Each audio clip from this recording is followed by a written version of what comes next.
Hello, dear bankers. Namaskar. Good evening. You all are welcome in this session. So CAIB important concept series में आप सभी dear bankers का स्वागत है और हम आपके साथ जुड़ चुके हैं paper 1 ABM advance bank management के इंपॉर्टेंट कंसेप्ट के साथ। और आज का हमारा जो इंपॉर्टेंट कंसेप्ट है जिसे हम लोग कवर करेंगे वो क्रेडिट रेटिंग।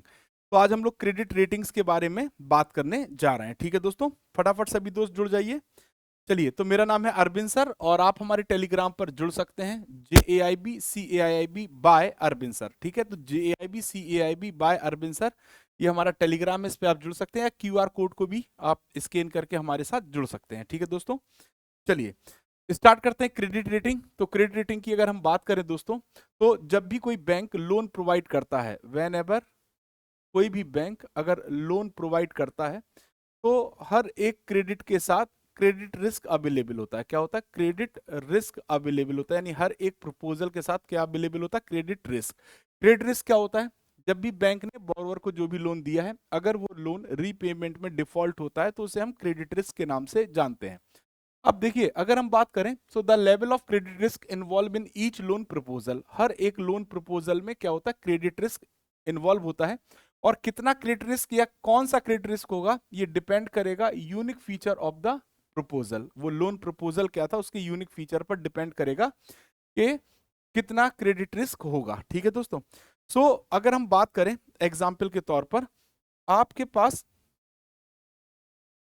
दो प्रोजेक्ट हैं, सिमिलर सिमिलर प्रोजेक्ट हैं, सिमिलर प्रोजेक्ट हैं। ठीक है दोस्तों, दो सिमिलर प्रोजेक्ट हैं, ठीक, और इनके जो प्रमोटर हैं वो क्या है? डिफरेंट है। तो यहाँ पे अलग अलग क्रेडिट रिस्क होगा।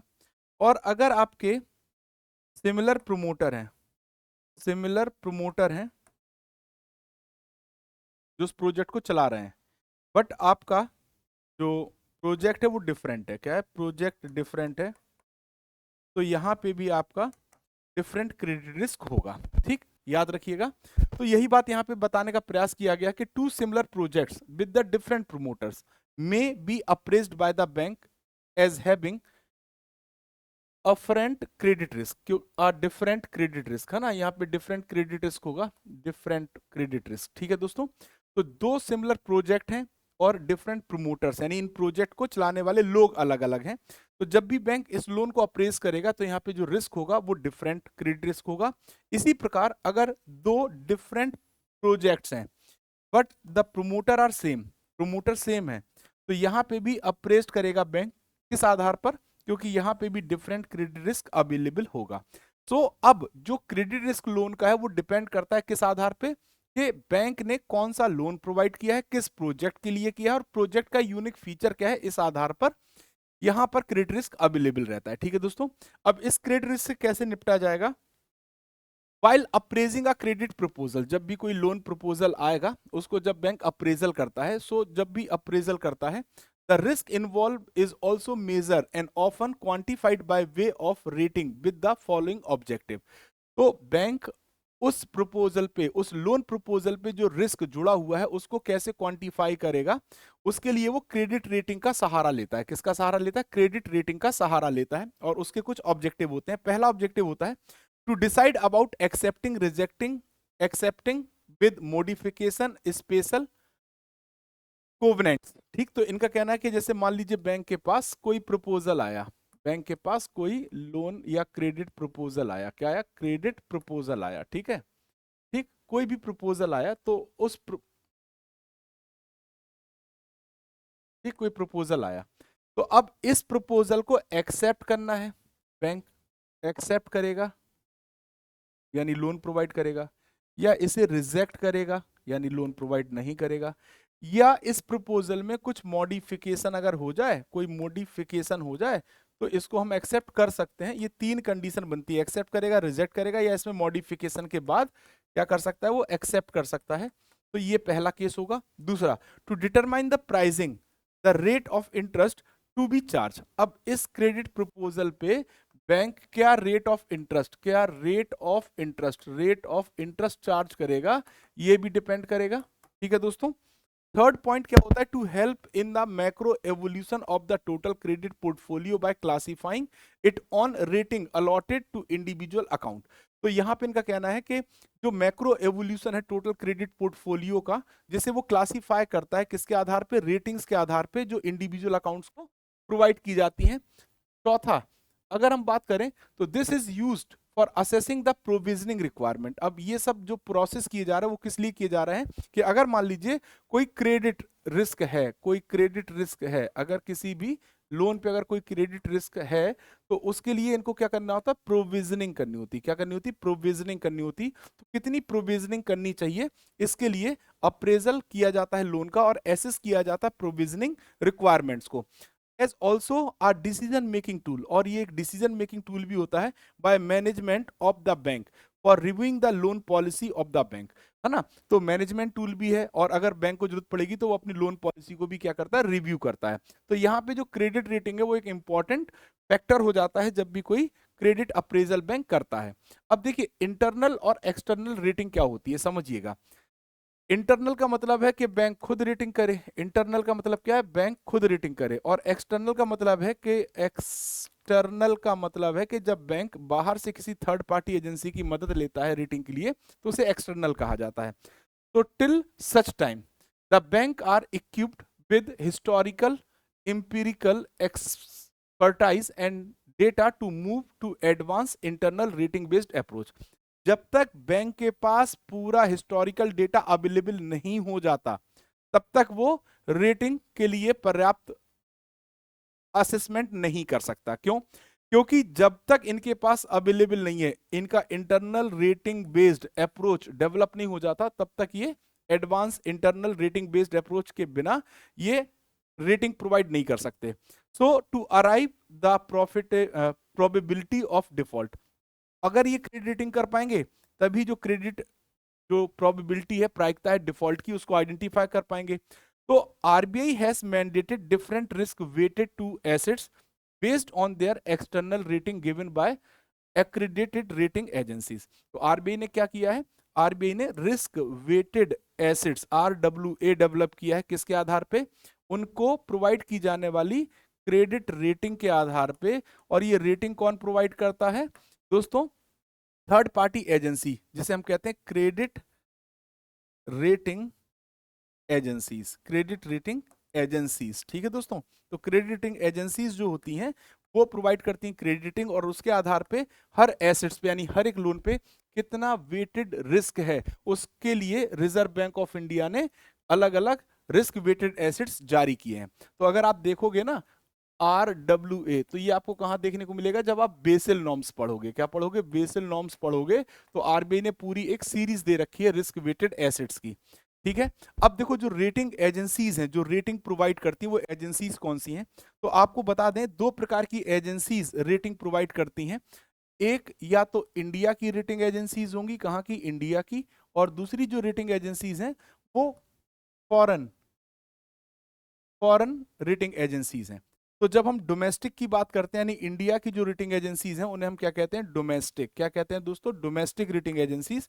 तो जो रेटिंग एजेंसीज हैं, क्या है, रेटिंग एजेंसीज, एजेंसीज हैं। अगर हम बात करें तो यहाँ पे जो इंडिया की रेटिंग एजेंसीज हैं, जैसे केयर, आपने नाम सुना होगा, CARE, CARE, CRISIL, India Ratings and research private Limited, या ICRA, Brickwork rating India private limited, Acuite rating and research limited, और Infomerics valuation and rating private limited. तो ये सभी जो 7 रेटिंग एजेंसीज दी गई ये डोमेस्टिक हैं।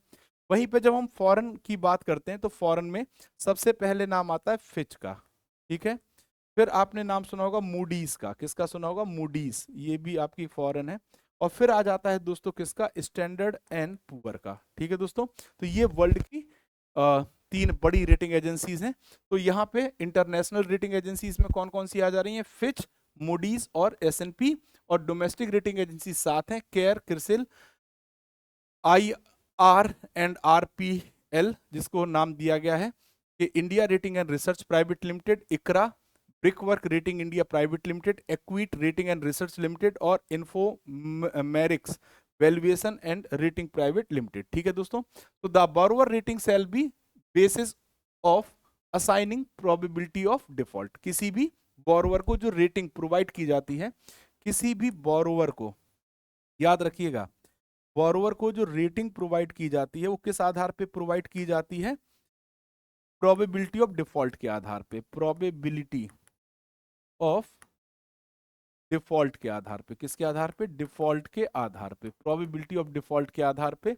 एंड फैसिलिटी क्या लिखा? Facility rating shall be basis for assigning loss given default. ठीक है दोस्तों, तो यहाँ पे आपके लिए रेटिंग में सबसे इंपॉर्टेंट क्या है कि जब भी कोई बैंक अगर रेटिंग प्रोवाइड करना चाहता है तो जब तक उसके पास इंटरनल रेटिंग सिस्टम डेवलप नहीं हो जाता तब तक वो एक्सटर्नल रेटिंग एजेंसीज की मदद से वो क्या करेगा? रेटिंग असाइन करेगा। रेटिंग असाइन करने से फायदा क्या होता है? प्रोबेबिलिटी ऑफ डिफॉल्ट पता चलता है, यानी प्रोबेबिलिटी ऑफ डिफॉल्ट के आधार पे ही क्रेडिट रेटिंग प्रोवाइड की जाती है। और इसके लिए आरबीआई ने भी रिस्क वेटेड एसेट्स जारी किया हुआ है। और भारत में इंटरनेशनल साथ ही साथ डोमेस्टिक रेटिंग एजेंसीज ऐसी हैं जो कि रेटिंग प्रोवाइड करती हैं। और मैंने इंटरनेशनल जो 3 बड़ी रेटिंग एजेंसीज हैं उनके नाम आपको बताए, फिच, मूडीज और स्टैंडर्ड एंड पुअर। ठीक है दोस्तों, नाउ आगे बढ़ते हैं। अगला पॉइंट आता है क्रेडिट इंफॉर्मेशन कंपनीज क्या होती हैं।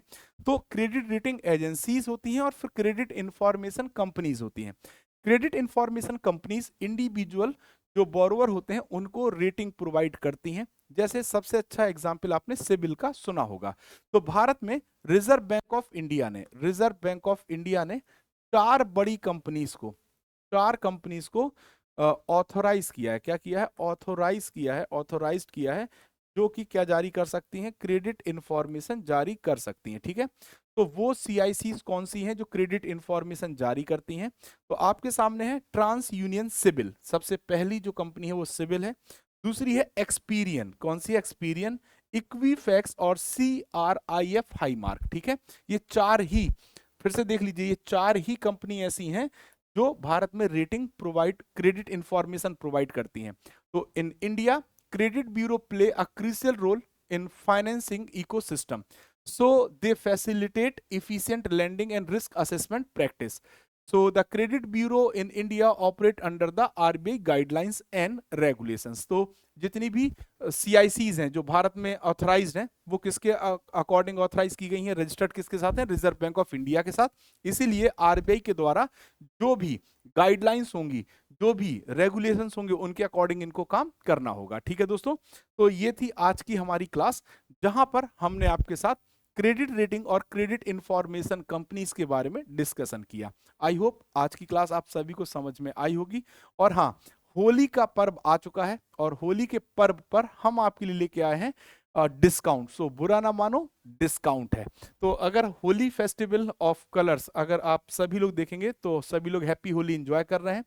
तो बुरा ना मानो डिस्काउंट है के तहत आप सभी को हमारे महापैक्स पर मिल रहा है 500 रुपीज का flat of, and live batches पर आपको मिल रहा है 300 रुपीज का फ्लैट ऑफ। और ये ऑफर वैलिड है 14 तारीख से 18 तारीख तक। तो आज अभी आपके पास ऑफर है, आप इसका फायदा उठा सकते हैं और लीस्ट प्राइस में आप हमारे CAIIB महापैक को सब्सक्राइब कर सकते हैं, क्योंकि ये जो महापैक है ये वन स्टॉप सोल्यूशन है दोस्तों। और हमारा महापैक आपको सभी लाइव बैचेस, करंट और अपकमिंग लाइव बैचेस एक ही महापैक में कवर होते हैं। 400 plus class notes, 2000 plus live classes, 500 plus mock quiz notes, और अगर आप देखेंगे तो 24/7 डाउट सपोर्ट अवेलेबल है। 6 मंथ महापैक आप सब्सक्राइब कर सकते हैं 2999 में, 12 मंथ महापैक आप 4499 में, और 24 मंथ महापैक 6499 में सब्सक्राइब कर सकते हैं। तो इस महापैक में आपके ऑल 4 कंपलसरी, जो कंपलसरी सब्जेक्ट हैं, कंपलसरी पेपर कवर होते हैं दोस्तों। और साथ ही साथ यहाँ पे आपका इलेक्टिव पेपर भी कवर होता है, इलेक्टिव पेपर भी आपको क्या होता है? कवर होता है। ठीक है दोस्तों, तो इलेक्टिव पेपर्स भी आपके कवर होंगे जो आपको कंप्लीट प्रिपरेशन के लिए हेल्पफुल है। तो आप हमारे CAIB महापैक के साथ जुड़ सकते हैं लीस्ट प्राइस में हैप्पी होली के अवसर पर। ठीक है दोस्तों। साथ ही साथ हमारा नया बैच CAIIB MCQ बैच आपके लिए लॉन्च हो गया है दोस्तों, और इसे लीस्ट प्राइस 1899 रुपए में आप सब्सक्राइब कर सकते हैं। यहाँ पर आपके चारों पेपर के जो कंपलसरी पेपर हैं वो कवर हो जाएंगे। और अगर आप हमारे CAIB rural banking, human resource management, central banking या रिस्क मैनेजमेंट के वीडियो कोर्स लेना चाहते हैं, जो इलेक्टिव पेपर के वीडियो कोर्स हैं, तो लीस्ट प्राइस में आप इन बैचेस को भी सब्सक्राइब कर सकते हैं। 699 रुपए में आपको HRM का बैच मिल जाएगा, 499 रुपए में आपको रूरल बैंकिंग का बैच मिल जाएगा, 899 रुपए में आपको सेंट्रल बैंकिंग का बैच मिल जाएगा, और 499 में आपको कंप्लीट वीडियो कोर्स मिल जाएगा CAIB रिस्क मैनेजमेंट का। ठीक है दोस्तों, तो ये थी आज की हमारी क्लास। आई होप आप सभी दोस्तों को क्लास समझ में आई होगी, तो एक बार रिवाइज कर लीजिएगा। सो एंजॉय करते रहिए होली, और टारगेट करते रहिए अपने एग्जाम को लीस्ट डिस्काउंट के साथ। फटाफट करिए दोस्तों, और प्रिपरेशन को दीजिए अंतिम पड़ाव, जिससे कि आप फर्स्ट अटेम्प्ट में ही अपने CAIB एग्जाम को क्वालिफाई कर सकें। तो थैंक यू ऑल, आज के लिए बस इतना ही। आई होप आप सभी दोस्तों को आज की क्लास समझ में आई होगी। Thank you.